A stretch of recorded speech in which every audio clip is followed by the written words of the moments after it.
My name is Let. I'm 27 years old, engaged to the love of my life, and my wedding is supposed to happen this April. Most brides my age are stressing about flowers, seating charts, or what songs to play at the reception. Me? I'm dealing with a family that has spent my entire life treating my older brother like he's the center of the universe and treating me like I'm just their backup bank account. To understand how insane this situation is, I need to go back. My brother Kyle is 30. He's always been the golden child. My mother worships him. My grandmother practically treats him like royalty. And my sister Emily, who's 29, and we've always been expected to adjust, sacrifice, and stay quiet. Emily noticed it before I did. When I was 8 years old, I got a simple board game for my birthday. It was nice, and I was grateful until Kyle's birthday came later that same year. He got a brand new mountain bike. Not just any bike, a huge, shiny, expensive one with all the gear. I remember looking at my little gift, then at his giant bike, and asking Mom why his present was so much bigger. Her answer? He's older, Let. He has more responsibilities. He deserves it. Even at 8, I knew that made no sense. Emily, who was only 10 at the time, said exactly what I was thinking. What responsibilities come with riding a bike? Grandma immediately snapped at her. Don't talk back. Your brother is special. That phrase became the soundtrack of our childhood. Kyle is special. Whenever he broke something, whenever he failed, whenever he hurt one of us, whenever Emily or I dared question anything, Kyle was special. The rest of us were expected to deal with it. When I was 9, I spent months saving my allowance to buy myself a little remote control car. I was so proud of it. Kyle took it one afternoon, laughed, and launched it off the porch steps just to watch it crash. It shattered. I cried. I ran to Mom, expecting her to finally do something. Instead, she sighed like I was the problem. You should have shared better with your brother. Emily exploded. Shared better? He destroyed it. He should replace it. Grandma acted like Emily had committed a crime. How dare you speak about your brother that way? He didn't mean it. Kyle didn't get punished. He didn't apologize. He didn't replace my toy. I lost my RC car. Emily got yelled at. And life went on. That was our family. Kyle first. Everyone else last. As teenagers, it only got worse. Kyle would bring home report cards full of average grades, mostly B's and C's. Mom would celebrate like he'd won an Olympic medal. She'd say how proud she was, how hard he tried, how special he was. We'd go out for steak dinners. Then Emily and I would come home with straight A's. Our reward? A quick good job. Sometimes not even that. Because excellence from us was expected. But basic effort from Kyle was extraordinary. Emily once muttered during dinner, "So, Kyle gets steak for being average and we get ignored for actually succeeding?" I laughed because she was right. But Mom and Grandma didn't think it was funny. By the time I turned 16, I had already learned that fairness didn't exist in our house. We had one family car. Technically, all of us could use it. Reality? Kyle always came first. One weekend, he dented the bumper while pulling out of a parking spot. He tossed the keys on the counter and walked away like nothing happened. The next morning, Mom somehow turned it into my fault. She lectured me about setting a better example and being less mouthy. I hadn't even been driving. Emily finally snapped. "Why are you blaming Let? Kyle damaged the car." Mom's face hardened. Because someone in this family needs to act mature. And somehow, once again, that someone was never Kyle. That was the story of our lives. Kyle made mistakes. We paid for them. Kyle failed. We sacrificed. Kyle wanted. He got. As adults, nothing changed. Actually, it got worse. Kyle never really grew up. He bounced from job to job, constantly chasing big opportunities that always failed. He overspent, made reckless financial decisions, and somehow always ended up needing rescuing. And every single time, Mom and Grandma were there, ready to save him, even if it meant destroying themselves. Or us. Emily distanced herself years ago. She got married, moved out, and reduced contact because she was tired of the madness. I stayed. Partly because I still loved my parents. Partly because I felt guilty. and partly because I was the responsible one. So when my parents struggled financially, I helped. I paid bills, covered repairs, helped keep their house afloat. Not because I owed them, but because I didn't want them homeless. Meanwhile, Kyle kept draining them dry. Then came the biggest disaster yet. Kyle made another terrible investment.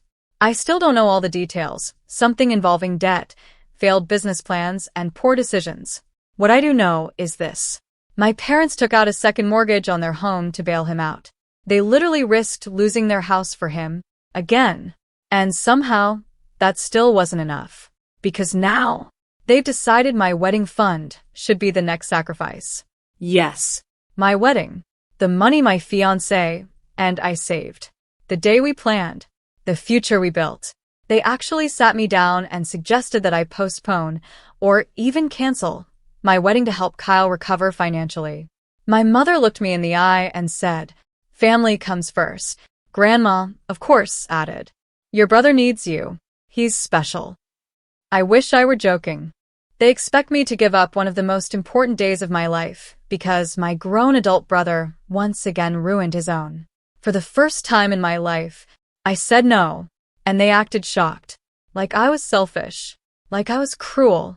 Like after decades of being overlooked, undervalued, and used, I was somehow wrong for finally choosing myself. But I'm done. Done funding Kyle. Done sacrificing. Done being the family wallet while he remains the golden child. This time, I'm not canceling my wedding. This time, Kyle can finally deal with the consequences of being special. He dented the car, Mom. Why are you blaming Let? That was Emily. She was furious, standing in the kitchen with her arms crossed while Mom somehow twisted Kyle's mistake into my fault. Kyle had smashed the family car into a parking barrier, left a dent in the bumper, tossed the keys on the counter, and walked away like nothing happened. And somehow, Mom was lecturing me. Not Kyle. Me. Mom immediately snapped at Emily. "You don't know what you're talking about. Your brother is under pressure." Under pressure. That phrase became another permanent excuse in our house. Kyle wasn't irresponsible. He was under pressure. Kyle wasn't selfish. He was misunderstood. Kyle wasn't a screw-up. He was special. Every bad decision, every failure, every disaster always came with a built-in excuse. And everyone else? We were expected to absorb the damage. By the time Kyle reached college age, my parents had fully committed to making him their biggest investment. He was supposed to be the first child in the family to graduate from a major university. Mom bragged about it to everyone. Grandma acted like he was destined to become some kind of millionaire genius. So when Kyle got accepted into an expensive university, my parents made one of the worst financial decisions of their lives. They took out a second mortgage on the house. A second mortgage. They borrowed against their future, their stability, and their home, all for Kyle. Officially, the money was for tuition.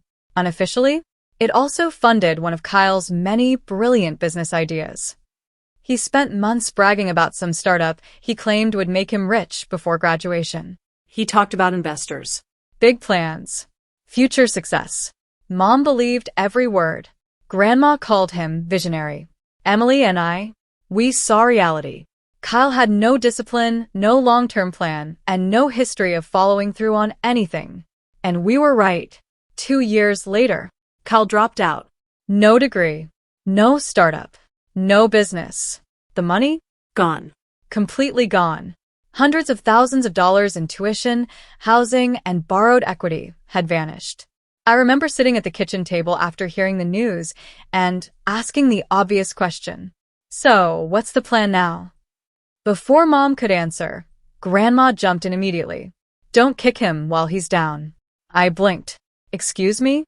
Emily, who was standing nearby, nearly lost it. You just flushed an entire house worth of money down the toilet, she snapped. And you're telling Let not to be upset? She was right. But in our family, logic never beat favoritism. Mom glared at Emily. Watch your tone. Not. You're right. Not. We made a mistake. Just watch your tone. Kyle, of course, faced zero real consequences. He moved back home. He slept late, played video games, jumped between random career paths. And every few months, he'd announce some new life-changing plan. Real estate, Crypto. online business, fitness coaching. None of them lasted. None of them worked. But Mom and Grandma treated every failed attempt like he was one step away from greatness. Meanwhile, I finished school. I worked hard, got stable employment, built an actual future. And what was happening at home? My parents were drowning. That second mortgage payment was crushing them. Bills piled up. Debt grew. The house was at risk. And because I was the responsible daughter, I stepped in. I started sending them $900 every single month. $900. That wasn't spare change. That was a major part of my income. I wasn't rich. I wasn't doing it because I owed them. I did it because, despite everything, I couldn't bear the thought of my parents losing their home.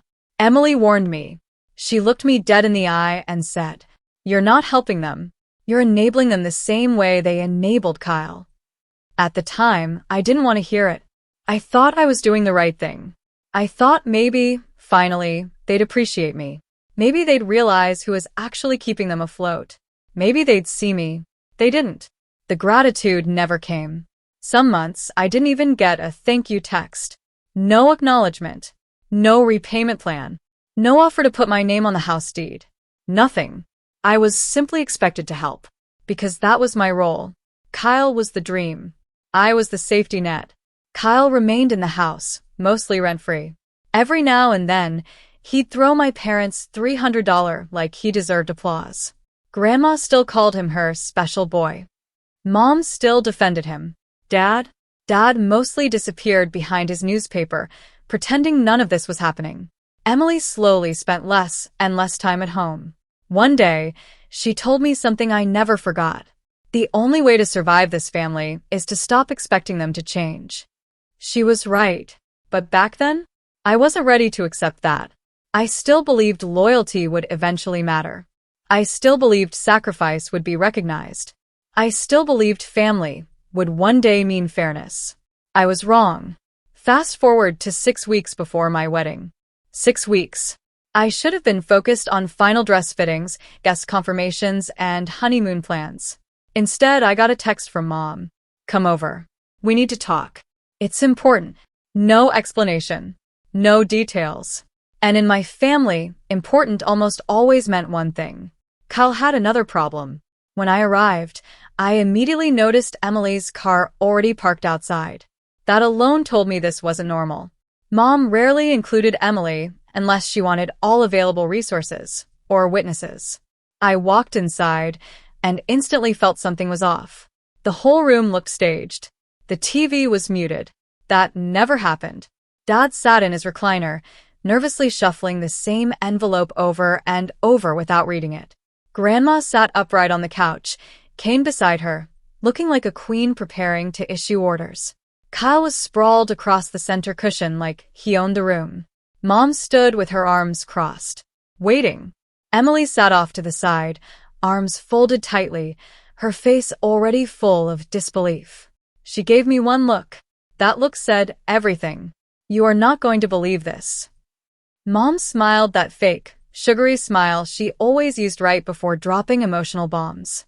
"Sit down, Let." I sat slowly, already bracing for disaster. Mom began. "You know how much we want this wedding to be special." I cut her off immediately. "For me and Jack, right?" The room went silent. I looked around, just making sure. Kyle sat there on the couch with that familiar smug grin on his face. The kind of grin he always wore when he thought he was about to get his way. It instantly made me nervous. Grandma leaned forward beside him, smiling too. Not a warm smile. Not a loving family smile. It was that self-satisfied, manipulative smile she had perfected over decades, the one she used when she already believed the conversation was over. And her precious golden grandson was about to win. Mom folded her hands together and used her fake sweet voice. "Since your wedding is going to be such a beautiful event." I immediately felt my stomach tighten. Whenever Mom started a sentence like that, it was never good. She continued, Maybe it could be about more than just one couple. I blinked. What? Mom smiled wider, as if she were presenting some brilliant idea. Maybe this could also be an opportunity for your brother. Grandma jumped in quickly. Families should share joy. That's only right. There it was. The setup. The ambush. And then Kyle finally said it out loud. I want to propose to Rachel at your wedding during the reception speeches. He actually looked proud of himself, like he had just invented romance. Think about it, he said, spreading his arms dramatically. Everyone will already be there. The whole family. Friends. Beautiful decorations. Everyone watching, everyone clapping. It would be perfect. Perfect. For him. For once, I was so stunned I didn't even feel angry right away. I just stared. Then I laughed. Not because it was funny, because it was so unbelievably ridiculous that my brain needed a second to process the audacity. It was one of those sharp, disbelieving laughs. Oh, absolutely, I said dryly. Should I hand you my wedding dress too? Or maybe I should just step aside completely so you can get married on the spot? Kyle's grin immediately faded. Mom frowned. Grandma looked offended, like I was somehow being rude. Mom sighed dramatically. Don't be like that, Let. It's just one small moment. One small moment. At my wedding. The wedding my fiancé and I were paying for. The wedding I had spent months planning. The wedding that was supposed to celebrate my relationship. Mom continued, clearly irritated that I wasn't instantly surrendering. You'll still have your vows. You'll still have your first dance. Kyle just wants to celebrate love too. Celebrate love? By hijacking someone else's wedding? Before I could respond, Emily finally spoke up. And thank God she did. Mom, do you even hear yourself? Her voice was sharp, full of disbelief. Let is paying for this wedding. She's the bride. And you're seriously asking her to let Kyle hijack her reception? Grandma practically recoiled. Hijack? What a horrible word. She clutched at her chest like Emily had said something outrageous. He only wants to be part of the joy. Emily didn't back down. He can propose literally anywhere else. A park. A restaurant. A beach. His own living room. Why does it have to be at Let's wedding?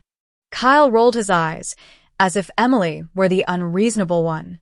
Because it's the perfect setting, he said slowly, like he was explaining something obvious to children. Then came the real reason. I don't have the money for some huge proposal. This way, Rachel still gets something special. There it was. Of course. He didn't want romance. He wanted free luxury. My planning. My budget. My event. He wanted to use my wedding as his own personal proposal stage because he couldn't afford one himself. I leaned forward and looked him directly in the eye. No. The room went still. No ceremony. No reception. No speeches. Not in the parking lot. Not outside the venue. Not anywhere. Kyle's jaw tightened. Mom's sweet tone vanished instantly. Why do you always have to make things so difficult? That sentence hit me like a slap. Difficult? I was difficult because I didn't want my wedding turned into Kyle's budget engagement event. Mom continued. Kyle is under a lot of pressure. Rachel's been uncertain lately. He's scared she might leave. This proposal could save their relationship. Emily let out the loudest scoff I'd ever heard. If your relationship depends on stealing someone else's wedding day, she said, then your relationship is already dead. I nearly applauded. Grandma whipped around toward Emily. Don't you dare talk that way about your brother. Her voice shook with outrage. He's sensitive. Sensitive. There was that excuse again. Emily folded her arms tighter. No, she said calmly. I've just always been honest. You people only hate honesty when it doesn't involve worshipping Kyle. For the first time, I joined in fully. Exactly. I looked directly at Mom and Grandma. And since we're talking about generosity, I took a deep breath. I've been sending you $900 every single month to help keep this house standing. That shut them up. For a moment. So I kept going. $900. Every month. While Kyle lives here nearly rent-free. I pointed toward him. And somehow I'm selfish because I won't let him turn my wedding into a sideshow? Silence. Real silence. Even Grandma didn't have an immediate comeback. Dad shifted awkwardly in his chair, shuffling his envelopes, but, as usual, said absolutely nothing. Kyle, however, got angry. "So what?" he snapped. "You're seriously cutting me out over 1 minute?" 1 minute. That was how he framed it. As if this wasn't yet another lifetime of entitlement. I looked him dead in the eye. "Kyle," I said coldly, "you do not need my wedding to make yourself look foolish." He stared. "You've been doing that perfectly well on your own." Grandma gasped dramatically, like I had physically attacked him. "How dare you?" She looked horrified. "How dare you speak that way in front of your mother and grandmother?" Emily answered before I could. "Maybe she wouldn't have to if you two didn't excuse literally everything Kyle does." Mom immediately snapped.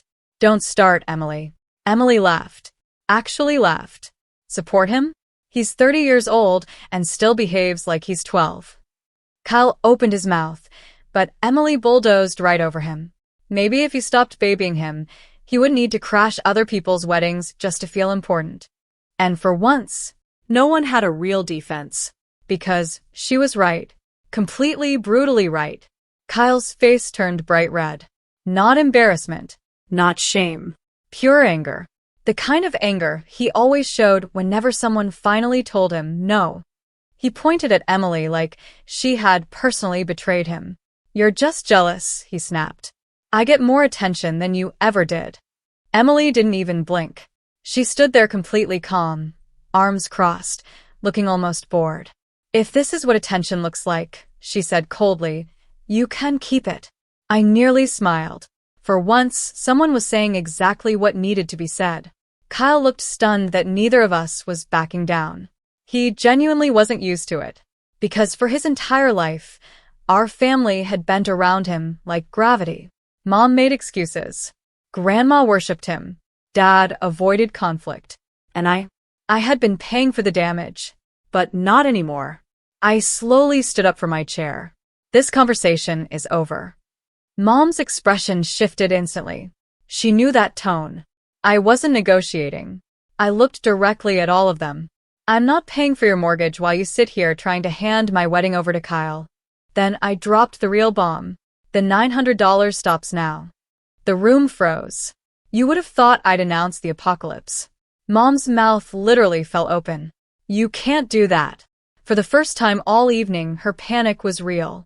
"We need your help." Need. That word hit differently now. Not. "We appreciate you." Not. "We're grateful." Just. "We need your money." I gave her a small shrug. "Then maybe you should have thought about that before choosing Kyle's circus act over your daughter." Grandma's eyes narrowed so sharply they looked like knives. "You'll regret this, Let." Her voice was icy. "Family comes first." For years, that phrase had been used like a weapon. Family comes first. When they needed money. When Kyle needed saving. When I was expected to sacrifice. But suddenly I saw it clearly. Family only came first when they wanted something from me. So this time, I answered differently. "Yeah," I said, heading toward the door. "And it's finally time I put my future family first." I paused and looked back. Jack and me. I opened the door. "The rest of you can live with your own choices." And then I walked out. For once, I didn't feel guilty. Behind me, I heard movement. Emily stood up too. She glanced around the room, disgust written all over her face. "For once," she said sharply, "I actually agree with Let 100%. Then she shook her head. "You should all be embarrassed." And she followed me out. The silence we left behind was louder than any screaming match. For the first time, they weren't dealing with daughters willing to bend. They were dealing with consequences. When I got home that night, I was emotionally exhausted. I just wanted peace. I pulled into my driveway, shut off the engine, and sat there for a moment trying to breathe. Then headlights appeared behind me. Kyle. Of course. His car rolled in aggressively, parking behind mine. I barely had time to get out before his door slammed. Hard. He stormed across my lawn like an angry child who'd had his toy taken away. Not like a man who had spent years draining everyone around him. I didn't even bother engaging outside. I unlocked my front door. stepped inside, and left it open. He followed me in immediately. No invitation. No respect. No boundaries.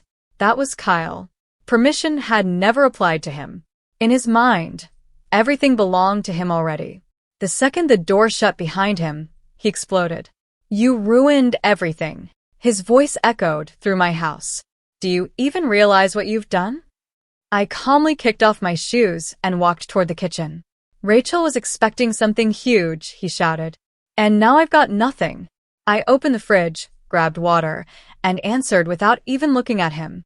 You could always propose at Taco Bell. He froze. I took a sip. They've got $1 menu. Seems more your budget. That did it. Kyle slammed both hands onto my kitchen counter. Hard enough to make me glare. You think this is funny? He was furious. You embarrass me in front of Mom and Grandma. I leaned casually against the fridge. No, Kyle. I said it slowly. You embarrassed yourself. That hit harder. And Mom and Grandma? I continued. They didn't turn against you. I shrugged. They've always been on your side. His jaw clenched. The difference is, I looked him directly in the eye. I finally stopped playing along.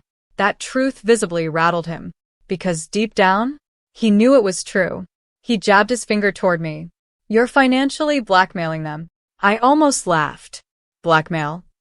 I repeated, genuinely amused. That would mean I'm threatening them. I crossed my arms. I'm not threatening anyone. I'm simply stopping payments. I let that sink in.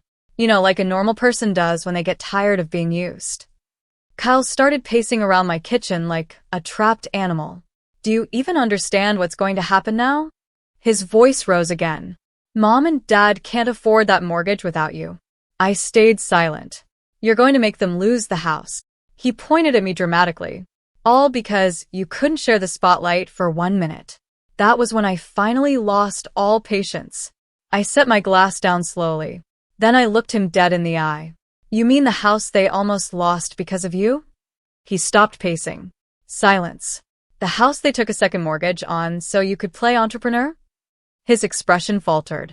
The house they risked because you dropped out after wasting years and money? I stepped closer. That house. I folded my arms. Yeah. I held his stare. Not my problem anymore. For the first time all night, Kyle had no immediate comeback. Because for once he was being forced to face the truth. And the truth? He wasn't the victim. He never had been. For a brief moment, Kyle actually went quiet. I could almost see the wheels turning in his head. For once, maybe, just maybe, he was realizing how ridiculous he sounded. But then, his panic came rushing back. His voice rose again, louder, more desperate this time. Rachel is going to leave me. There it was. Not concern for family. Not guilt. Not accountability. Just fear that his girlfriend might finally see him for who he really was. He ran a hand through his hair, pacing my kitchen like his life was falling apart. You don't get it, he said, his voice cracking with frustration. This was my last chance to prove myself. Last chance? I crossed my arms. Now she's going to think I'm a loser. I stared at him for a second. Then I tilted my head. Kyle. I said it slowly, almost like explaining reality to a child. If Rachel leaves you, it won't be because you didn't hijack my wedding. He froze. It'll be because you're 30 years old, still living at home, and your long-term career strategy is basically waiting around for other people to rescue you. His mouth opened. I kept going. A ring doesn't fix pathetic. That one hit. Hard. His face immediately turned bright red. You're jealous. I actually blinked. Jealous? You've always been jealous, he snapped, pointing at me like he'd finally cracked some hidden code. Because Mom and Grandma love me more. And then, admit it. I laughed. Not sarcastically this time. Genuinely. Because it was one of the most delusional things I had ever heard. Jealous of what? I gestured around dramatically. Watching you waste thousands of dollars, fail upward for a decade, and still end up living in your childhood bedroom at 30? I took another sip of water. Yeah, Kyle. Every little sister's dream. His fist slammed onto my counter again. You think you're better than me just because you got lucky with your job? Lucky. That word. As if years of hard work, discipline, and sacrifice were just random fortune. I set my glass down. No, Kyle. My voice stayed calm. I think I'm better than you because I actually work. He looked stunned. Because when I make mistakes, I stepped closer. I fix them myself. Another step. I don't run crying to mom and grandma until someone mortgages their future to clean up my mess. That visibly shook him. He shook his head like he couldn't process hearing the truth spoken out loud. You're unbelievable. I almost smiled. No. I was finally honest. You've always had it easy, he snapped. That nearly made me choke. Easy? Easy. I repeated, laughing in disbelief. You seriously want to talk about easy? I pointed directly at him. Your expectations growing up were what? I counted on my fingers. Pass your classes. Don't crash the car. Maybe hold a job longer than 6 months. I dropped my hand. Meanwhile, I was expected to succeed, stay quiet, fix family problems, take blame for your mistakes, and then financially support the household you nearly bankrupted. I folded my arms. Do not talk to me about pressure. For once, Kyle looked cornered, because there was no counterargument, only entitlement. And then he did what Kyle always did when logic failed him. He tried a threat. He pointed at me again. If you don't let me do this, His voice lowered. I'll show up anyway. I raised an eyebrow. I'll grab the microphone and propose in front of everyone. He actually looked smug again. You won't be able to stop me. And that was where he truly miscalculated. Because unlike the rest of my family, I was done bluffing. I didn't flinch. Not even slightly. You try it, Kyle. My voice was ice. And I will have you removed so fast you won't even get halfway through. Will you marry me? That smugness disappeared. Immediately. He sneered. You wouldn't dare. I leaned back against the counter. Oh, I absolutely would. Then I added the part that really shook him. And Jack fully agrees. That mattered. Because my fiancé wasn't some passive observer. He knew exactly how my family operated. And, unlike my parents, Jack protected me. You try anything, I said firmly, and you're out. I held his stare. No second chances. For the first time all night, Kyle looked genuinely stunned, like it had never occurred to him that someone might actually prepare for his selfishness. You're pathetic, he spat. Using security to solve your problems. I shrugged. No. I answered plainly. I'm using boundaries. That shut him up. For about 2 seconds. Rachel is going to hate you for this. I almost rolled my eyes. No, Kyle. I opened the front door. Rachel is going to hate you. He blinked. Because you're trying to manipulate your little sister into sacrificing the biggest day of her life. I pointed toward him. Just so you can slap a bandage on your collapsing relationship. Silence. Real silence. For once, Kyle had absolutely nothing to say. He just stood there. Fists clenching. Jaw tight. Breathing heavy. Like reality itself had become offensive. Finally, he muttered the same tired line selfish people always use when they lose control. You'll regret this. I said nothing. You'll regret cutting me out. I walked fully to the door, held it open, and gestured outside. Out. He didn't move. So I repeated myself. My house. I pointed outward. My rules. And for perhaps the first time in his entire life, Kyle was forced to leave without getting what he wanted. Kyle stormed past me like an angry child. His shoulders slammed forward. His fists were clenched. And under his breath, he kept muttering the same bitter nonsense. How ungrateful. You owe me. The family will never forgive you. I didn't answer. Because, honestly, I was done arguing with someone who had spent his whole life confusing entitlement with love. I simply stood there, held the door open, and watched him leave. The second he stepped outside, I shut the door behind him. Then I locked it. For the first time in years. That lock felt symbolic. Not just against Kyle. Against all of it. The manipulation. The guilt. The endless expectations. Through the front window, I watched him stomp to his car. He yanked the driver's door open, threw himself inside, and immediately started pounding both hands against the steering wheel like a toddler having a meltdown. His face was red. His mouth was moving, probably blaming me for his failures, as usual. Then, with an aggressive screech of tires, he sped off down the street. And me? I didn't feel victorious. I didn't feel relieved. I just felt Exhausted. because deep down, I knew one thing with absolute certainty. This wasn't over. Not even close. If Kyle was this furious already, there was no way he was walking away quietly. And worse, Mom and Grandma were absolutely going to escalate, because that's what they always did. Whenever Kyle didn't get his way, they became his backup army. The very next morning proved me right. My phone started buzzing before I had even finished brushing my teeth. Mom. I stared at the screen, ignored it. A minute later, Buzz. Mom again. Ignored. Then, Buzz. Grandma. then Mom. Then Grandma. Then Mom again. It was relentless. By the third round, I was already mentally drained. So I answered, not because I wanted to talk, but because I knew they wouldn't stop until I did. Hello. Mom didn't even pretend to be polite. What on earth were you thinking? I pulled the phone away from my ear. Her voice was already sharp enough to cut glass. You made your grandmother cry last night. Of course. Not. Kyle threatened you. Not. Are you okay? No. Grandma cried, as if that was somehow the real tragedy. Do you even care what this is doing to her? I walked to the kitchen, sat down at the table, and put the phone on speaker. Then I rubbed my temples. Mom.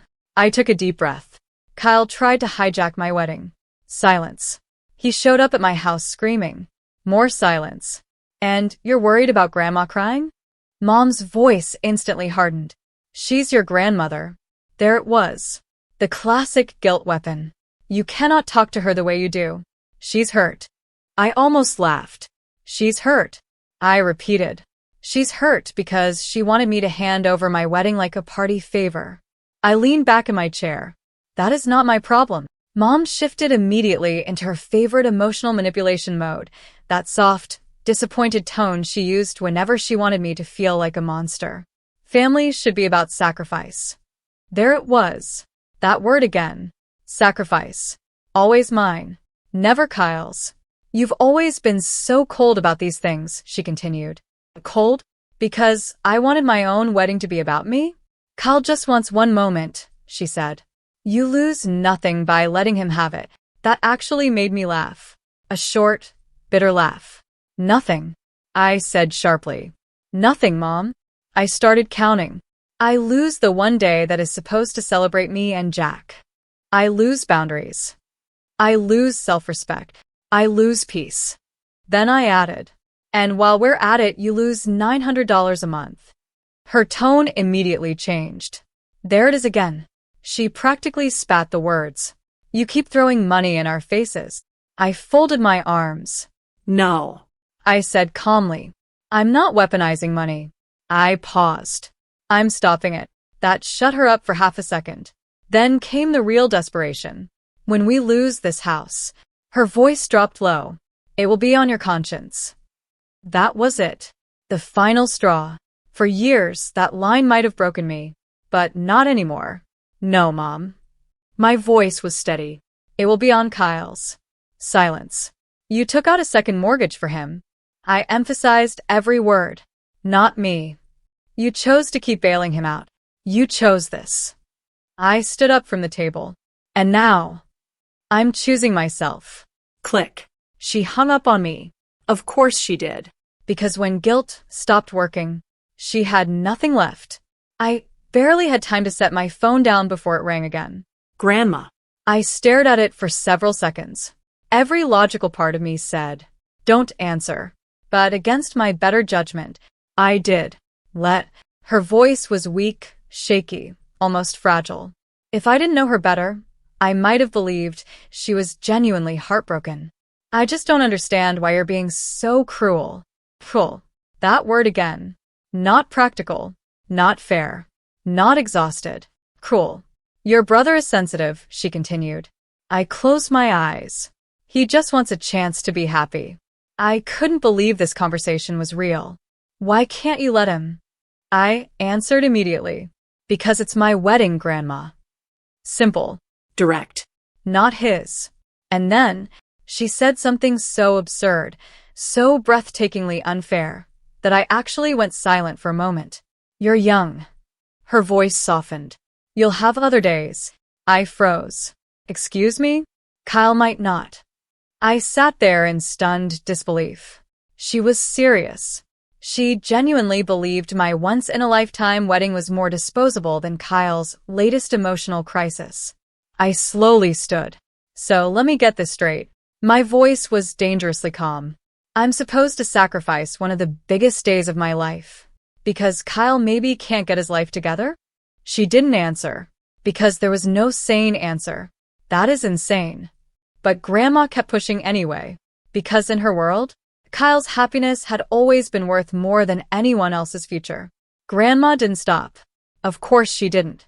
People like her never stop when they think guilt still has power. Her voice, which had started soft and wounded, suddenly shifted. Now it was sharper, colder, accusing. You've always been difficult, Let. I froze. There it was. The truth she had been holding on to for years. Not that I was wrong. Not that I was unfair. Just difficult.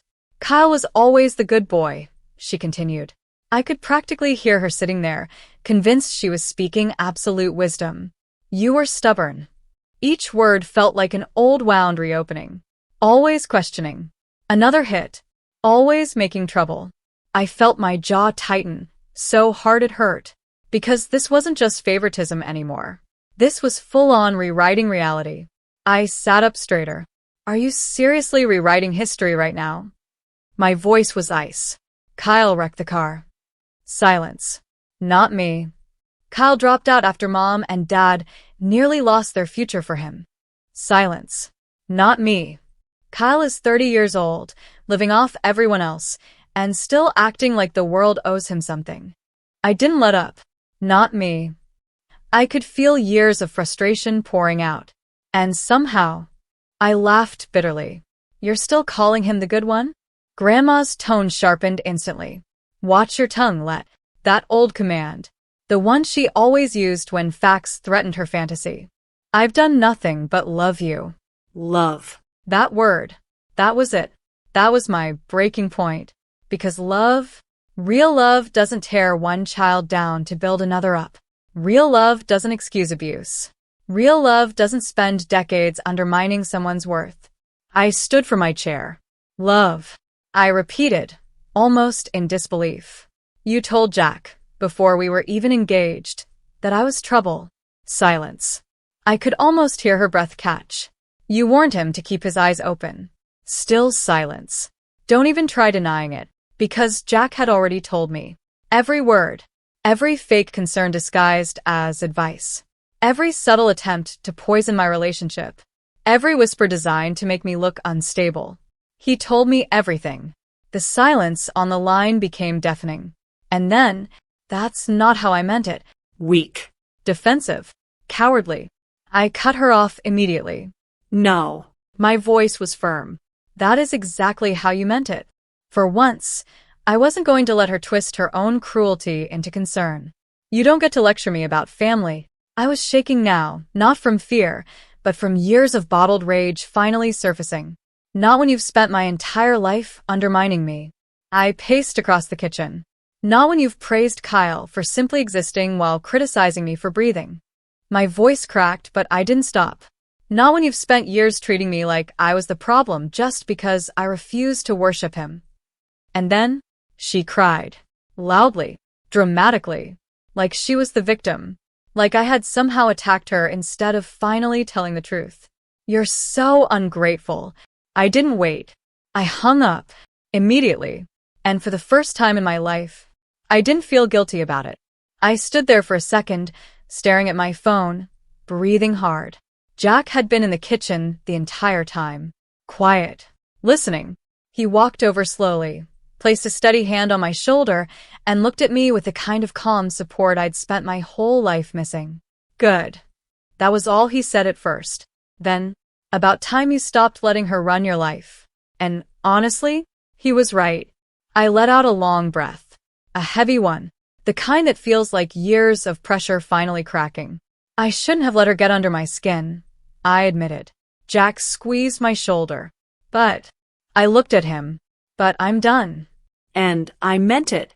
That's it. No more guilt. No more manipulation.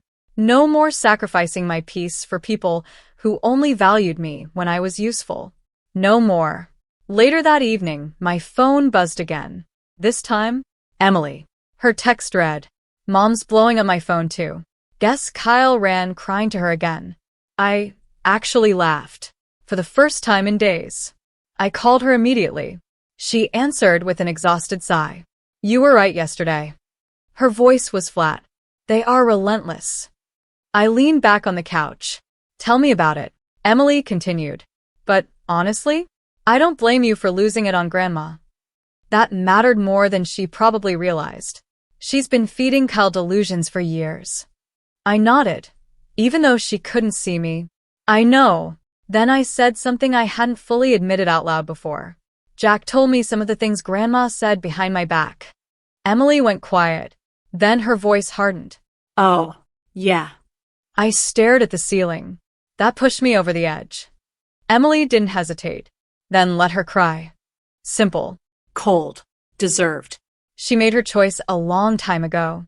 And she had. She doesn't get to sabotage your whole life and then demand your wedding too. I felt something unfamiliar. Validation. "Thanks," I said softly. "It's nice to know I'm not losing my mind." Emily actually laughed. "You're not crazy." Then she added, "Honestly, if they keep pushing." Her tone turned deadly serious. "I'm out too." That caught my attention. "I mean it, Let." I could hear years of exhaustion in her voice. "I'm done letting them use us." Us. Not just me. For the first time, I didn't feel alone. We ended the call, and something shifted inside me. For once, I wasn't the isolated, difficult daughter. I had an ally, and that changed everything. The next day, Jack and I decided we were done reacting. It was time to prepare. We met with our venue coordinator in person. I came armed, printed rules, clear instructions, zero wiggle room. I handed over the sheet. At the top, in bold letters, no surprise announcements, no unapproved speeches, no public proposals, no exceptions. The coordinator read it, then looked up. "Family issues?" Jack answered before I could. "You have no idea." I almost laughed, but the coordinator nodded professionally. "Understood." Then she smiled. "We'll make sure your wedding stays your wedding." And finally, for the first time since this insanity started, I felt like I could breathe again. After everything that had happened, Jack and I weren't taking any chances. We had already seen how far my family was willing to go. Manipulation. Guilt. Threats. Surprise attacks. So when we sat down with the venue coordinator, we made one thing painfully clear. This wedding would not become Kyle's stage. Not under any circumstances. We handed her the printed rule sheet. It was detailed, specific, and impossible to misunderstand. No surprise announcements. No unauthorized speeches. No proposals. No dramatic interruptions. No exceptions. The coordinator read through it carefully. Then she looked up at us, slightly surprised. "Is all of this really necessary?"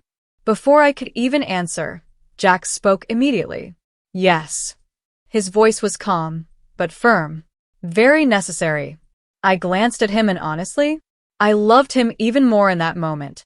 Because unlike my family, Jack didn't dismiss my concerns. He understood exactly what we were dealing with. This wasn't paranoia. It was preparation. So we went one step further. We hired security. Actual professional security. Not because we wanted drama, but because we knew drama was likely coming whether we wanted it or not. If Kyle or anyone else tried to hijack our wedding, they'd be escorted out. Simple. That same night, we sent the rule sheet to immediate family. No one could claim ignorance later. Emily's response came first. Thumbs up. Classic Emily. Short. Supportive. No nonsense. Dad? Nothing. Not even a response. Which was honestly typical. Silence had always been his survival strategy. Mom's reply? We'll see. I stared at my phone. We'll see. As if our boundaries were optional. As if she still thought she could override us. Then came Grandma's response. No words. Just a single. Thumbs down. A thumbs down emoji. I actually laughed. Not because it was funny. Because it was so absurdly petty that it almost felt surreal. I showed Jack. He looked at the screen, then at me. This isn't over, I said. He leaned down, kissed my cheek, and smiled. Then we'll be ready when they try again. And for once, I believed it. The wedding day arrived faster than I expected. After weeks of stress, arguments, and family chaos, it almost felt unreal that the day was finally here. But despite everything, it was beautiful. Jack and I had chosen an outdoor venue. Nothing flashy. Nothing over the top. Just elegant and peaceful. There was a small pond nearby, soft natural scenery, tasteful decorations, and enough room for guests without feeling crowded. It was exactly what we wanted. A wedding, not a spectacle. Or, at least, that was the goal. Guests began arriving around noon. Jack's side of the family showed up first. And honestly, the difference was almost comical. They were punctual, well-dressed, Warm. polite. People smiled, congratulated us, acted normal. Then my side arrived, and chaos immediately became a possibility again. Grandma showed up wearing something so elaborate and dramatic that she looked less like a wedding guest and more like she was preparing for a royal coronation. Sequins, heavy accessories, overdone elegance. She looked like she wanted attention before the ceremony even began. And Kyle? Kyle arrived in a clearly borrowed suit that was at least 2 sizes too big. The sleeves were awkward. The shoulders sagged. And somehow, despite all his planning for importance, he still looked unprepared. Emily spotted them at the same time I did. She caught my eye from across the venue and gave me one look. That look said everything. Brace yourself. Still, the ceremony itself? Perfect. Absolutely perfect. And I don't use that word lightly. Because for those precious 20 minutes, none of the family nonsense mattered. The second I saw Jack waiting for me, everything else faded. The drama, the anxiety, the background noise. Gone. It was just us. Our vows. Our rings. Our promises. For one shining moment, I got the wedding I deserved. We exchanged vows. We laughed. We cried. We kissed. And when everyone applauded, it felt real. It felt like peace. I remember thinking, maybe we actually made it. Maybe they'll behave. I should have known better. The reception began smoothly enough. Food was served. Music played. People relaxed. And yes, our rule sheet was literally taped behind the bar. Just in case. No one was taking risks. Marcus, Jack's best man, gave the first speech. He was hilarious without being obnoxious. Funny. Warm. Perfect. Then my maid of honor gave hers. Sweet. Heartfelt. Beautiful. For the first time all day, I was genuinely relaxed. Jack had his arm around me. I was smiling. Everything felt under control. Then, I saw movement. At the far end of the room, Kyle stood up. My stomach dropped. Rachel was beside him, and she looked Pale. nervous, uncomfortable. That alone told me everything. This wasn't mutual. This wasn't romantic. This was another Kyle ambush. And then I saw Grandma, Leaning in. whispering in his ear, encouraging him. Of course. Kyle started moving toward the microphone. I stood immediately. Kyle. My voice was sharp enough to cut through the room. Sit down. He ignored me. Naturally. I just need 1 minute, he said. 1 minute. Always 1 minute. As if selfishness became acceptable when measured in short time spans. The coordinator moved to intercept him. But Grandma literally waved her cane dramatically, like some ancient ruler issuing commands. Let him speak. Absolutely not. Kyle grabbed the microphone. Everyone. The room fell silent. I have something important to say. Every eye turned. I could feel Jack tense beside me. So before Kyle could continue, I stepped forward. Loud enough for the entire reception to hear, I said, "Quick PSA, everyone. This is not open mic night." A few guests laughed immediately. Kyle froze. I didn't stop. "If you didn't pay for the venue, the food, or the rings." I pointed directly at him.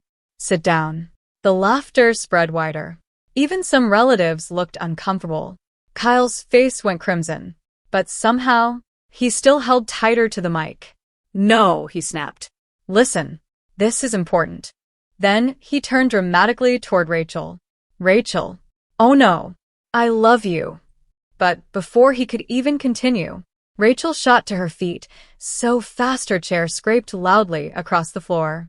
"Kyle, stop." The entire room froze. Even Kyle looked stunned.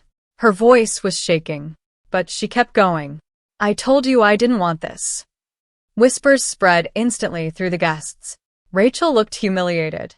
"I told you not to do this."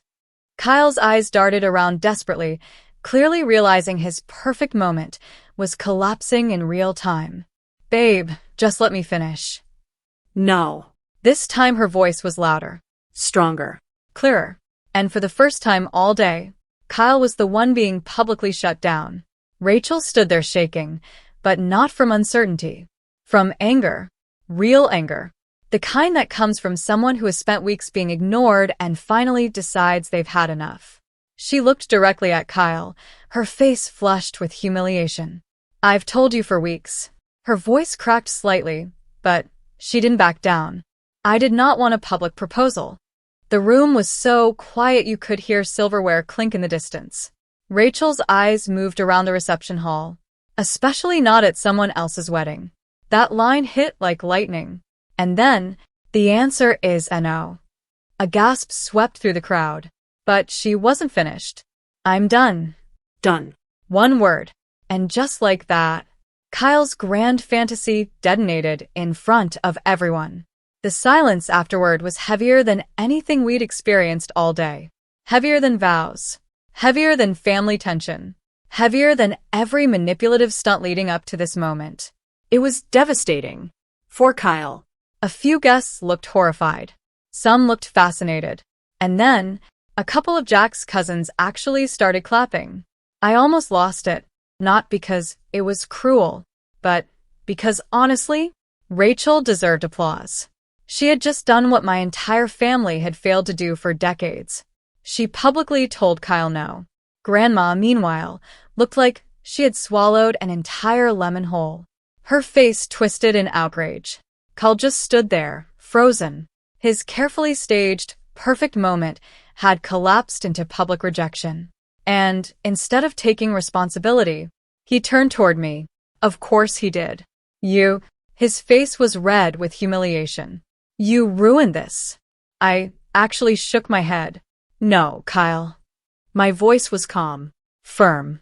"You ruined this the second you tried to steal someone else's wedding." A ripple of whispers moved through the crowd. I stepped forward. "You were invited as a guest." I pointed toward him, not the headline. That got a few chuckles. I didn't stop. "Don't blame me because Rachel finally saw through you." And that one spread through the room like wildfire. People were whispering openly now. A few laughed. Even some relatives who usually stayed neutral looked uncomfortable for him. For perhaps the first time in his life, Kyle wasn't being protected. He was being exposed. His hand went slack. The microphone slipped from his fingers. Thud. The sound echoed loudly through the speakers. For 1 10-second, I honestly thought he might lunge at me. His body shifted. His fists clenched. But before he could do anything, security moved. Fast. 2 professionally dressed men stepped in immediately, each taking one of his arms. Firm. Controlled. "No drama. You can't do this," Kyle shouted as they pulled him back. His voice cracked. "I'm family, and that was too perfect to ignore." "Exactly," I said loudly enough for the entire venue to hear. I paused. "And family should know better." The room erupted. Actual applause. Real applause. People clapped. laughed, cheered. Jack squeezed my hand, and for the first time since Kyle had stood up, he grinned. Security escorted Kyle out while he continued sputtering protests, his dignity disappearing one step at a time. And then, our coordinator calmly picked up the microphone from the floor like an absolute professional. She smiled. "All right, everyone." Her voice was smooth and cheerful. "Let's get back to celebrating Let and Jack." The crowd cheered loudly. And just like that, the tension broke. It was like a dam bursting. Relief. Laughter. Joy. For one shining moment, it felt like we had actually won. But naturally, Grandma wasn't done. Because of course she wasn't. She shot to her feet, gripping her cane like a weapon. Her face was practically vibrating with rage. "You selfish little brat." Every head turned again. "You humiliated your brother." There it was. Still not. "He caused this. Always. How dare you not protect him? You are a disgrace." And honestly, I was done. Completely. So I turned toward her, smiled sweetly, and said, "Security." The room went still. "Please help my grandmother find her Uber." For half a second, silence. Then the room absolutely exploded. Laughter. Huge laughter. Louder than the applause. Even guests from my side, people who had spent years staying quiet, were openly laughing. Some shook their heads. Others covered their mouths. A few looked genuinely impressed.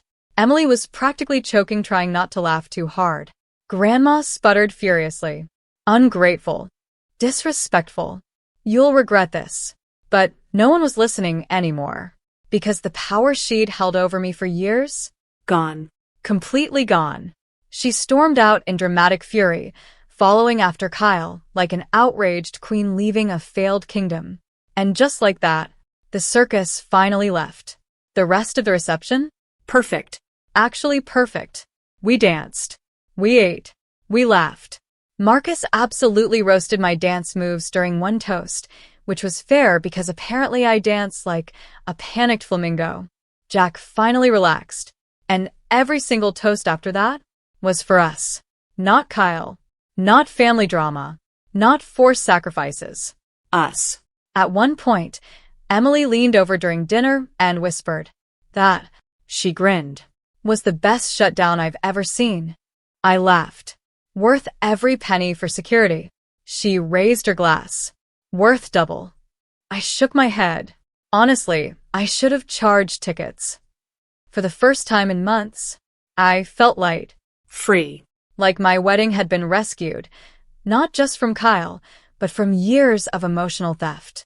The night ended exactly how it should have. Jack and I, surrounded by the people who truly loved us. Kyle was gone. Grandma was off somewhere fuming. And me, for the first time in my life, I felt like the day truly belonged to me. To us. But even as Jack and I left the venue that night, hand in hand, still glowing from finally reclaiming our moment, I knew one thing. This wasn't over. Not with my family. Because while Kyle and Grandma had made their dramatic exits, Mom had been unusually quiet. And growing up, I learned something important. Mom never stays silent for long. So when my phone lit up the very next morning, before I'd even had breakfast, I already knew. Round 2 was coming. The morning after the wedding chaos, I woke up hoping, just for one day, that maybe my family would finally take the hint. Maybe public humiliation, security escorts, and Rachel dumping Kyle in front of everyone would force reality to sink in. Maybe. I should have known better. Before I even got out of bed, my phone was already lighting up like an emergency warning system. Missed calls, voicemails, texts. Mostly from Mom. And every single one carried the same energy. Panic. Guilt. Financial pressure. One voicemail started with, "We need to talk about the mortgage." I didn't even listen to the rest. Another text read, "This is serious. Call me immediately." Not, "How was your wedding night?" Not. "Are you okay?" Not. "I'm sorry." Straight back to money. Straight back to what I could do for them. By noon, Emily texted me, "Mom's going absolutely ballistic. You should probably call before she decides to show up at your house. That sounded exactly like something Mom would do. So, for the sake of avoiding a front yard meltdown, I called. And just like clockwork, she launched straight into her usual speech. No congratulations. No apology. No acknowledgement of the disaster Kyle caused. Just, we're behind. I closed my eyes. The mortgage is at risk. Of course. You need to be generous. Generous. That word again. Funny how generosity only ever seemed to flow in one direction. This time, though, I wasn't emotional. I wasn't defensive. I was calm, cold even. My help ended, I said clearly, the moment you all tried to hand my wedding over to Kyle. Silence. Then I continued. And if the mortgage is such a crisis, I paused deliberately. Maybe the fully grown adult living in your house rent-free should start contributing. The silence got colder. I could practically hear her jaw tighten. Then, Click. she hung up. No argument. No defense. Because what was she going to say? That Kyle deserved free housing forever? That I should keep funding his failures indefinitely? For once, she had no comeback. I barely had time to set my phone down before it buzzed again. This time, a family group text, which was never good. I opened it, and there it was. Grandma. Of course. A full dramatic paragraph sent to every relative she could reach. I cannot believe what led to poor Kyle yesterday. I sighed. She humiliated him in front of Rachel and all those people. Correction. Kyle humiliated himself. She has turned her back on her parents who gave her everything. Everything? Interesting revisionist history. Shameful behavior. I don't understand why she is like this. That last line almost made me laugh. Like my refusal to fund dysfunction was some mysterious personality flaw. Predictably, a few older relatives chimed in immediately. Oh no, Grandma. So sorry you're dealing with this. The usual blind loyalty. But then, something unexpected happened. My cousins, the younger ones, the ones who had clearly been watching this nonsense for years. One replied, honestly, Kyle was way out of line. Let and Jack deserved their wedding day. Another said, Grandma, maybe this is between them. Let it go. And then another, public proposals at someone else's wedding are tacky. I stared at my phone. For the first time, people were saying it openly, not behind closed doors, not in whispers. Publicly. Grandma went suspiciously quiet after that. Apparently, even she wasn't prepared for pushback from multiple directions. That silence lasted, maybe a few hours. Around dinner time, another text came through. Kyle. I almost didn't open it, but curiosity won. You embarrassed me. I rolled my eyes. I'll never forgive you. That one actually made me laugh. Forgive me? For what? Not sacrificing my wedding for his ego? I kept my response short. You embarrassed yourself. Then, I warned you 100 times. And finally, block. Just like that. No more surprise tantrums. No more desperate manipulation. No more access. Honestly, it felt incredible. Then came the biggest surprise of all. That night, Dad called. Not Mom. Not Grandma. Dad. And unlike his usual silent presence, he had actually chosen to call me himself. I answered cautiously. Hello. His voice was quieter than usual, almost hesitant. A long pause. Another pause. I wanted to say. I sat down, genuinely confused. You were right. I blinked. Honestly, I wasn't sure I'd heard him correctly. Right about what? He sighed deeply. And for the first time in my life, my father sounded tired. About Kyle. That alone was shocking. But he kept going. About how we raised him. I said nothing. I just listened. Because this was unprecedented. We should have pushed him harder. My chest tightened. Should have made him pay rent. Another pause. Years ago. I couldn't remember ever hearing Dad admit fault this clearly. We shouldn't have let your mother and grandmother protect him from everything. There it was. Not a perfect apology. Not a complete reckoning. But for my father, it was monumental. The closest thing I had ever heard to accountability. I honestly didn't know what to say. So I just whispered, "Thank you." And, for once, that was enough.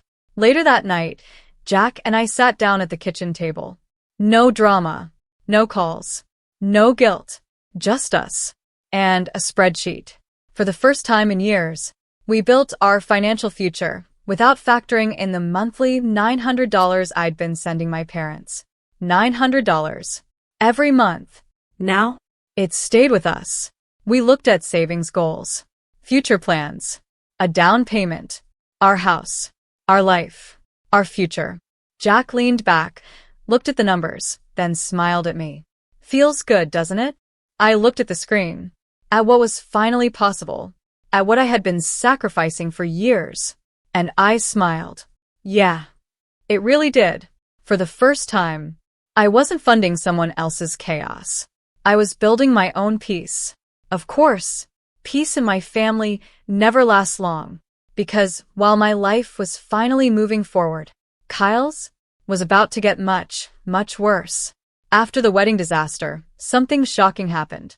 For the first time in his adult life, my parents actually started treating Kyle like he was a grown man. I know. I was stunned too. Apparently, losing my monthly $900 finally forced reality into their household. Without my money covering their financial holes, the mortgage pressure became very real. Bills didn't magically disappear. Utilities still had to be paid. Food still cost money. And suddenly, Kyle's special status wasn't enough to keep the house afloat. So Mom and Dad did something they should have done years earlier. They told Kyle he had to start contributing. Not occasional pocket change. Not random guilt payments when he felt generous. Actual responsibility. Real rent. Utilities. Groceries. Household expenses. Adult life. According to Emily, the conversation was explosive. Kyle completely lost it. Apparently, he acted like they had betrayed him. It's unfair. I need time to get on my feet.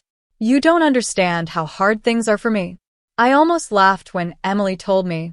Time? Kyle was 30. 30. Not 19. Not fresh out of school. He'd had an entire decade of time. Dad, surprisingly, finally said what should have been said years ago. You've had 10 years. Honestly, I wish I'd been there to hear it. Then Mom, who had spent most of her life defending him, delivered an even bigger shock. If you don't like it, you can leave. I nearly dropped my phone when Emily relayed that part. Because wow. Desperation really does change people. Emily kept me updated over the phone like it was some kind of dysfunctional reality show. He's been sulking in his room for days. Of course he had. Won't talk to anyone. Naturally. Except Grandma. There it was. His emotional support enabler. Emily sighed. He keeps saying you turned everyone against him. I laughed. Good. Emily paused. Seriously? Yes, I said.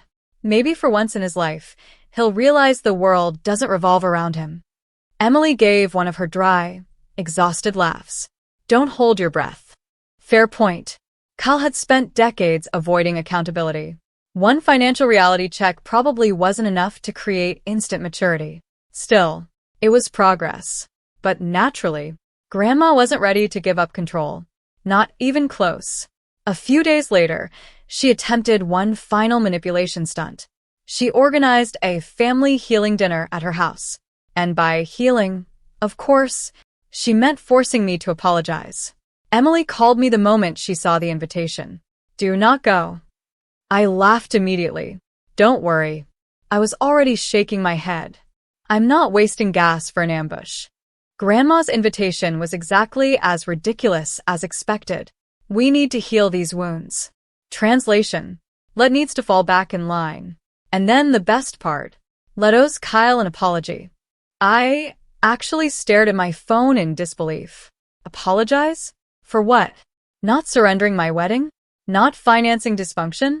Not allowing public humiliation? Absolutely not. So instead of attending, I sent one message to the entire family group chat. Clear. Direct. Unapologetic. There will be no apology. I imagined Grandma clutching her pearls. Kyle tried to steal my wedding. Truth. Grandma supported it. Also truth. If you cannot respect boundaries, I paused. Do not expect me to show up. Then I sent it. And you know what happened? Silence. Complete silence. No rebuttal. No outrage.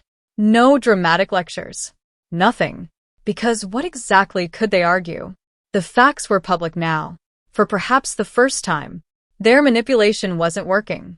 The next morning, Mom texted me privately. Short. Sharp. Blaming. You're destroying this family. I stared at the message for a long time. Not because it hurt, but because it was so familiar. For years, I had carried responsibility for everyone else's dysfunction. Kyle's failures. Grandma's favoritism. Mom's bad choices. And somehow, I was always the threat. But not anymore. So I typed back. No, Mom. Simple. Kyle and Grandma did that a long time ago. Then the truth she'd avoided for years. I'm just done pretending otherwise. Send. And honestly, that message felt like freedom. About 2 weeks after the wedding, I drove past my parents' house while heading to Emily's place. I wasn't expecting much. But then, I noticed something shocking. A sign in the front yard. For rent. I actually slowed the car down. For years, that yard had symbolized Kyle's permanent safety net. And now, there was a rental listing. Reality had officially arrived. Later, Emily confirmed it. They finally did it. I could practically hear her disbelief. Dad listed the spare room. The spare room. Kyle's kingdom. His free ride. His long-term childhood suite. I almost smiled. How's Mom handling it? Emily snorted. She hates it. Of course she did. But they don't have a choice anymore. And there it was. Consequences. The thing my family had spent years avoiding. I had one question left. How's Kyle taking it? Emily laughed so hard, she nearly choked. Like a toddler. I wasn't surprised. He keeps saying it's his house too. Classic Kyle. And that he deserves the space. Deserves. Always that word. I shook my head. And Dad. Emily's voice turned almost impressed. Dad finally told him flat out. She paused for dramatic effect. It's our house. You either pay rent or leave. I went silent. Not because I was upset. Because, honestly, I never thought I'd hear my father finally draw a line. It had taken years. Debt. Humiliation. A ruined wedding attempt. And financial collapse. But finally, someone had stopped enabling Kyle. And while it didn't erase the damage, it was the first real consequence he'd ever faced. For once, Kyle wasn't the golden child. He was just another adult expected to pay his own way. I have to be honest, out of everything that happened after the wedding, the biggest shock wasn't Kyle's meltdown. It wasn't Grandma's tantrums. It wasn't even Mom's guilt trips. It was Dad. Because when Emily told me what happened next, I genuinely had trouble believing it. Dad had actually stood his ground. For once in his life. He didn't fold. He didn't hide behind his newspaper. He didn't let Mom or Grandma smooth things over. He actually told Kyle, it's our house. Pay rent or leave. I'm not exaggerating when I say that statement alone might have been one of the most unexpected moments of my adult life. This was the same man who had spent years silently watching Kyle drain the family dry. And now? He was finally drawing boundaries. Apparently, losing my $900 monthly support had forced my parents to do what they should have done a decade earlier. Make practical decisions. So, within 2 weeks, they rented out the spare room. Yes, Kyle's precious space. Gone. Emily called me the day the new tenant moved in, practically vibrating with disbelief. You are not going to believe this. I sat down immediately. What happened? A college student moved in. I blinked. A what? A quiet college kid. Full rent. Utilities. Everything. I actually burst out laughing. For years, my parents had bent their finances, their peace, and their home around Kyle's comfort. And now, a random responsible student was contributing more than their own son. Honestly, poetic. Emily was loving every second of the fallout. Kyle is losing it. Of course he was. Apparently, he spent days complaining non-stop. about privacy, about personal space, about how unfair it was to have strangers in his home. His home. That part almost sent me. Mom, to her credit, finally snapped. That stranger is helping us pay the mortgage. Emily said there was a dramatic pause. You aren't. I nearly applauded through the phone. For the first time, Kyle was being confronted with a brutal reality. He wasn't the provider. He wasn't the savior. He wasn't even the priority anymore. He was the burden. And wow, he did not handle that well. Emily sent me what basically became a running commentary of his meltdowns. Every complaint, every tantrum, every dramatic declaration about disrespect. I can't lie. It was deeply satisfying. Of course, Grandma wasn't done, because apparently emotional boundaries meant absolutely nothing to her. One Saturday afternoon, she showed up at my house unannounced. No call. No warning. No invitation. Classic. At first, she just knocked, then knocked harder, then pounded. 5 straight minutes of escalating entitlement. Finally, she started yelling through the screen door. Open this door right now. Jack, who was sitting in the living room, looked at me with that expression that basically said, absolutely not. I walked to the door, but I did not open it. Instead, I stayed on the other side and spoke clearly enough for her to hear. Grandma, you need to leave. Silence. Then, you are not welcome here. That did not go over well. You broke my heart. She sounded personally betrayed. You abandoned your brother, of course. Still about Kyle. You're a bad granddaughter. Now old me might have cried, might have argued, might have felt guilty, but not anymore. This time, I stayed calm. I didn't raise my voice. I simply said, you chose Kyle. Then, live with it. And I closed the blinds. That was it. No fight. No breakdown. No emotional surrender. Just boundaries. She eventually left. But not before dropping one final guilt bomb, a handwritten note in the mailbox. According to her, I'd regret this when she was gone. I didn't even finish reading it. Straight into the trash. Because manipulation wrapped in mortality is still manipulation. That same night, Jack did something simple, but deeply meaningful. He printed one of our favorite wedding photos. It was a candid shot. Jack and me, laughing on the dance floor. No chaos. No Kyle. No Grandma. Just us. Happy. Peaceful. He framed it and hung it on the wall. Then he looked at me and said, this is what matters. And honestly, he was right. Not their drama. Not their expectations. Not decades of dysfunction. This. My marriage. My peace. My future. A few days later, Dad called again. And once more, he surprised me. His voice was quieter than usual. Almost reflective. I just wanted to say, pause. I'm proud of you, Let. I froze. Proud. I can't even explain how strange it felt hearing that word from him. Not because I didn't want it, but because I'd spent so much of my life expecting nothing. You did what I never could. I swallowed hard. You stood up to them. Them. Not the family. Not your mother. Them. Meaning. Mom. Grandma. The system. For once, Dad saw it. Really saw it. And for the first time, I didn't argue. I didn't challenge it. I just said, thanks, Dad. And I meant it.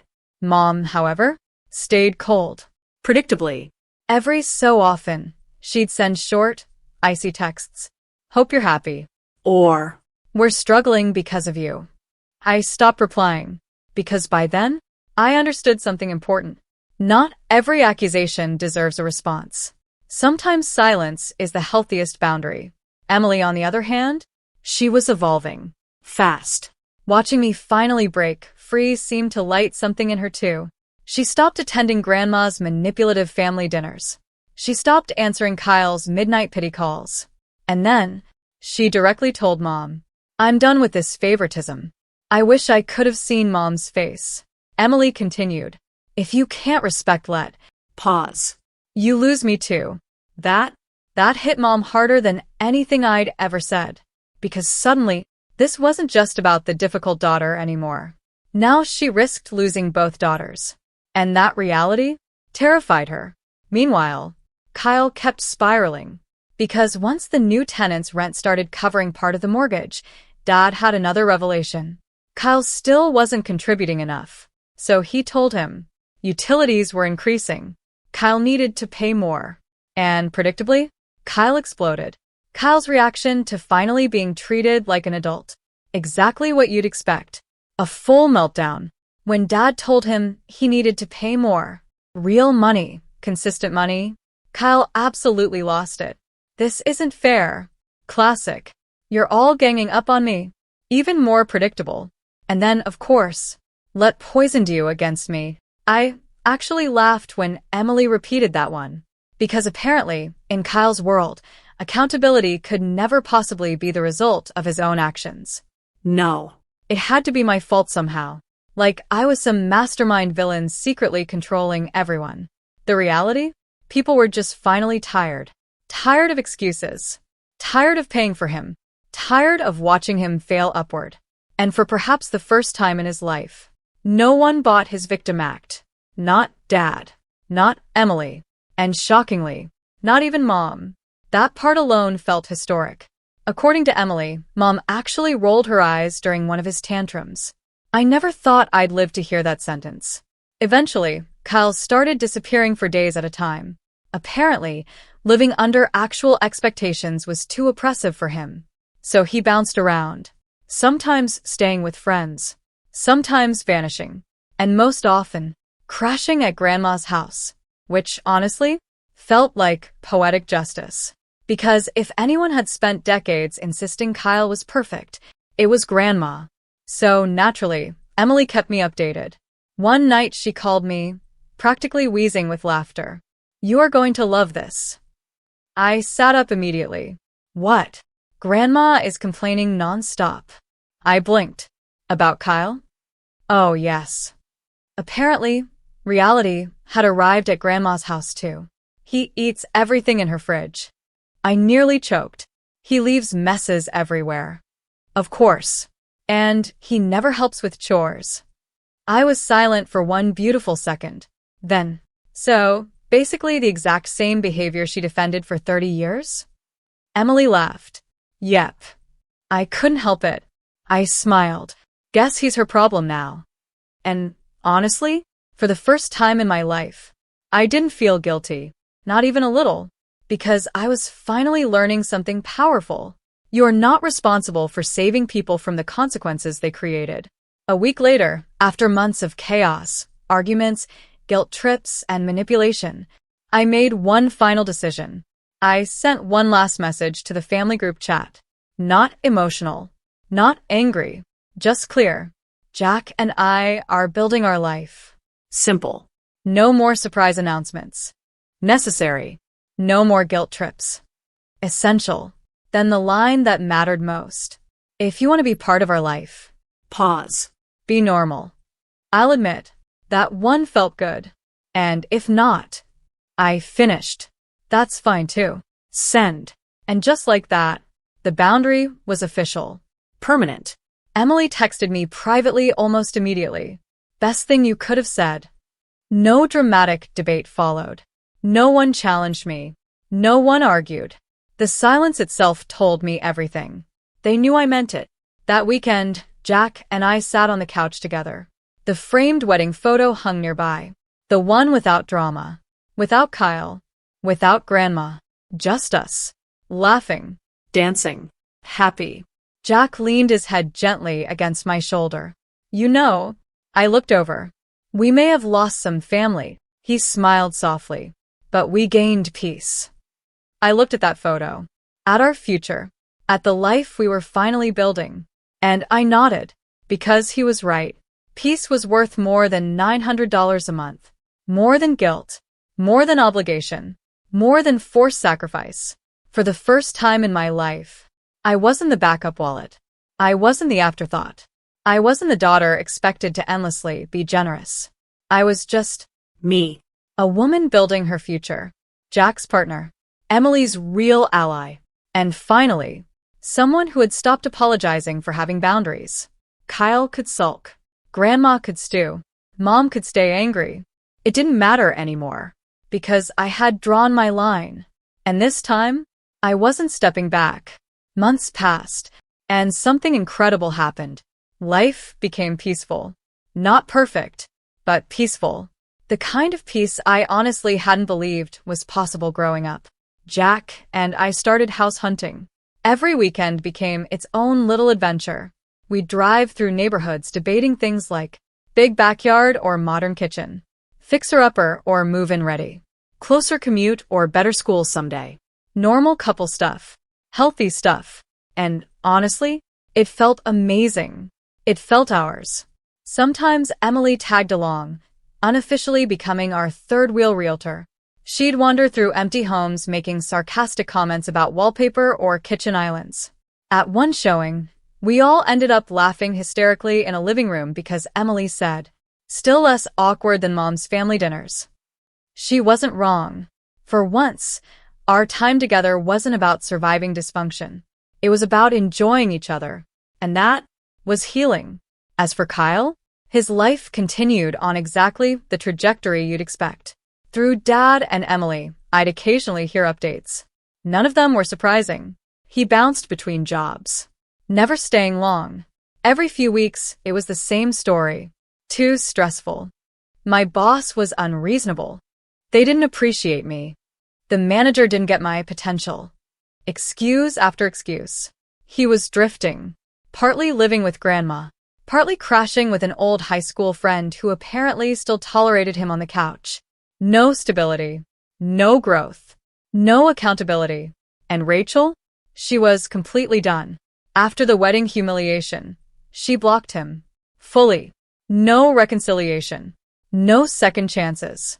No dramatic comeback. Just over. Honestly, good for her. She saw the truth and walked away. Probably one of the smartest choices anyone in this story made. Even months later, Grandma still hadn't fully given up. Every once in a while, my phone would light up with another voicemail. And every single one followed the same exhausting formula. Guilt. Manipulation. Emotional pressure. Her favorite line? Family is all you have left. As if biology automatically excused decades of favoritism. Then usually, don't turn your back on us. Us. Interesting choice of words, considering us had spent years demanding sacrifice while giving very little in return. At first, those voicemails used to stir something in me. Guilt. Sadness. Obligation. But not anymore. Now, I don't answer. I don't call back. I don't engage. I let the messages sit for about a week, then I delete them. Simple. No ceremony. No emotional spiral. Just gone. And honestly, that silence has been one of the healthiest things I've ever done. Jack says ignoring her is the strongest boundary I've ever set. He's probably right. Because for the first time, I'm no longer confusing guilt with love. Mom changed too, though not exactly in a dramatic redemption kind of way. More like quiet retreat. She stopped texting me directly as much. Instead, she started doing something very on-brand, using Emily as a messenger. Apparently, she'd text Emily things like, "Tell your sister I hope she's happy."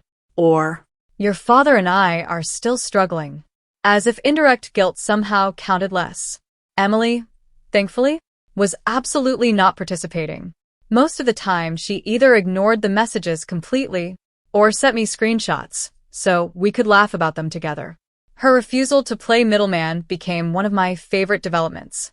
For once, Mom couldn't triangulate us. And that loss of control clearly frustrated her. Dad, though? Dad kept trying. Not perfectly. Not dramatically. But genuinely. Every so often he'd call. Our conversations were usually short. Simple things. Work. Weather. Mortgage updates. The new tenant. Sometimes he'd mention how much easier bills were with actual rent coming in. And once or twice, he'd apologize again. Never in polished emotional speeches. That wasn't who he was. His apologies came in awkward, indirect ways. Things like, "You were right," or "We should have handled things differently." Or sometimes just, "I'm proud of you." And honestly, that was enough. I didn't push him. I didn't demand more. Because healing doesn't always arrive in perfect language. Sometimes, effort is enough. 3 months into our marriage, Jack and I celebrated in the simplest way possible. No giant party. No family obligation. No chaos. Just a cheap bottle of wine on our apartment balcony. The weather was nice. The city was quiet. And for once, so was my life. We sat there together, talking about the future. Houses. Savings. Travel. Maybe kids someday. Normal dreams. Dreams that belong to us. At one point, I looked at him and said, I feel like I finally cut the last strings. He smiled. The strings? I nodded. To the circus. And honestly, that's exactly what it had been. A performance I never auditioned for. A lifetime of being cast as the responsible one, the fixer, the giver, the sacrifice. But not anymore. Jack lifted his glass. To peace. I smiled, raising mine too. To peace. And for once, I truly meant it. A few days later, Emily sent me one of the funniest photos I've ever received. It was taken at Grandma's house, her living room, and right in the center of it, Kyle. Passed out on the couch. Middle of the afternoon. Shoes half off, mouth open, surrounded by empty chip bags and soda cans. Basically a full-grown cautionary tale. Emily's caption? Special boy in his natural habitat. I laughed so hard I nearly spilled my coffee. Jack literally came running from the other room. What happened? I just handed him my phone. He looked, Paused. then burst out laughing too. For once, the joke wasn't on me. And wow. That felt incredible. That's when I really understood something. My story wasn't about surviving them anymore. Not Mom. Not Grandma. Not Kyle. For most of my life, my identity had been shaped by their dysfunction. The overlooked daughter. The backup wallet. The reasonable one expected to compensate for everyone else's chaos. But now, My story had changed. it was about me. About Jack. About Emily. About the life we were building. Without dragging old chains behind us. And maybe, my family never fully changes. Maybe Grandma keeps guilting. Maybe Mom keeps deflecting. Maybe Kyle stays Kyle forever. That's possible. But here's what matters. I changed.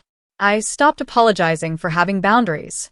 I stopped sacrificing my future to protect someone else's failures. I stopped confusing obligation with love. And I finally gave myself permission to build a life that was actually mine. A peaceful one. A healthy one. A happy one. And honestly, that's more than I ever thought I'd get. Not because everything became perfect, but because I finally stopped letting broken people define my worth. And in the end, that was the happiest ending I could have asked for.